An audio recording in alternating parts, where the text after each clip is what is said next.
اور جب تمہارے لڑکے بالغ ہو جائیں تو ان کو بھی اسی طرح اجازت لینی چاہیے جس طرح ان سے اگلے یعنی بڑے آدمی اجازت حاصل کرتے رہے ہیں۔ اس طرح اللہ تم سے اپنی آیتیں کھول کھول کر بیان فرماتا ہے، اور اللہ جاننے والا ہے، حکمت والا ہے۔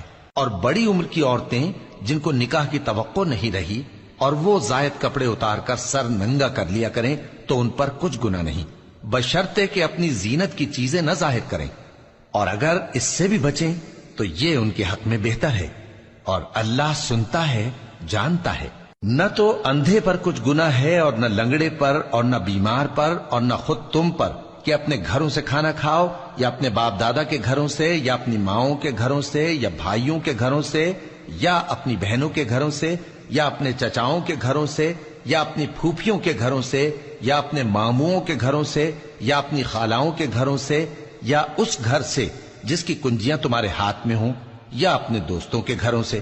اور اس کا بھی تم پر کچھ گناہ نہیں کہ سب مل کر کھانا کھاؤ یا جدا جدا۔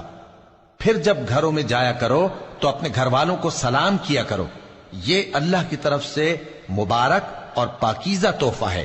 اس طرح اللہ اپنی آیتیں کھول کھول کر بیان فرماتا ہے تاکہ تم سمجھو۔ مومن تو وہ ہیں جو اللہ پر اور اس کے رسول پر ایمان لائے، اور جب کبھی ایسے کام کے لیے جو جمع ہو کر کرنے کا ہو پیغمبر کے پاس جمع ہوں تو ان سے اجازت لیے بغیر چلے نہیں جاتے۔ اے پیغمبر، جو لوگ تم سے اجازت حاصل کرتے ہیں وہی اللہ پر اور اس کے رسول پر ایمان رکھتے ہیں۔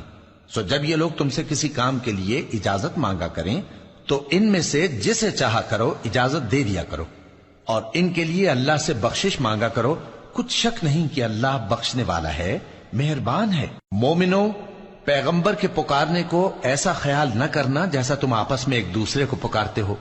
بے شک اللہ کو وہ لوگ معلوم ہیں جو تم میں سے آنکھ بچا کر کھسک جاتے ہیں۔